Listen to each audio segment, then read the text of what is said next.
შიდა ქართლის სოფლებში, სადაც ელექტროენერგია შეწყვეტილია, სამუშაოები აქტიურ რეჟიმში მიმდინარეობს. ენერგოპრო ჯორჯიას საზოგადოებასთან ურთიერთობის სამსახურის წარმომადგენელი აცხადებს, რომ რეგიონში პრობლემა მალე აღმოიფხვრება. ავთადი დვალიშვილის ცნობით, ტემპერატურის ვარდნის გამო გაიყინა ელექტროსადენები და ქარმა წაარცია ბოძები.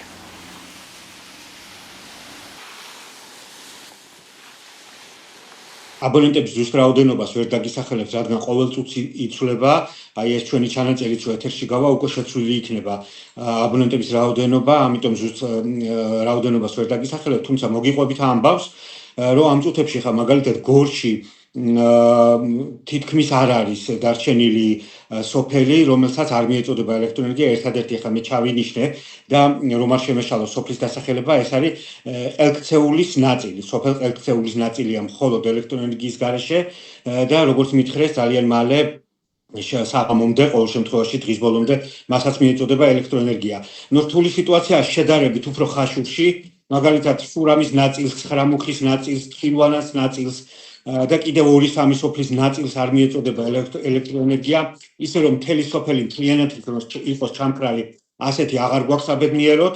აი ამ რომელიც ჩამოგითვალეს ამ სოფლების და დასახლებების ნაწილია ელექტროენერგიის გარეშე ამ დროისთვის, თუმცა დღის ბოლომდე მათაც მიეწოდებათ ელექტროენერგია და ასევე ქარელში სულ 3-4 სოფელია დარჩენილი, რომელსაც შეზღუდვით მიეწოდება ელექტროენერგია და ისიც დღის ბოლომდე წესით უნდა აღდგეს უკვე ყველა აბონენტისთვის ენერგომომარაგება. მიზეზი იცით თქვენ რომ არის უამინდობა, შიდა ქართლის მოსახლეობას ვესაუბრე მე რამდენიმე წუთის წინ, ჩვენს თანამშრომლებს და ასევე მოსახლეობას და მითხრეს რომ ძალიან მრავალი წელი არ ახსოვთ ის ამინდი, რომელიც გასული კვირის ბოლოს იყო შიდა ქართლში. ელექტროენერგიის თვალსაზრისით კი ეს არის განსაკუთრებით მნიშვნელოვანი. ელექტროსადენებს ქონდა ლიპყინული, შემდეგ ამას დაერთო ძლიერი ქარი, ძლიერი თოვა, რამაც გამოიწვია წყობიდან გამოსულიყო, დაწყვეტილიყო და დაცემულიყო, წაქცეულიყო ელექტროგადამცემი ხაზები, როგორც მაღალი ძაბვის, ისე დაბალი ძაბვის და საშუალო ძაბვის ელექტროგადამცემი ხაზები. სულ მაღალი ძაბვის ელექტროგადამცემი ხაზები 35 კილოვატიანი აღდგენა ძალიან მალევე მოხერხდა.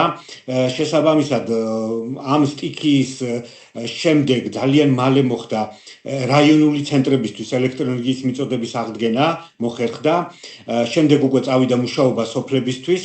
დღემდე მიმდინარეობს ეს პროცესი და საკმაოდ მინიმალური რაოდენობა, როგორც გითხარით, დღის ბოლომდე წესით სრულად უნდა იყოს ჩართული.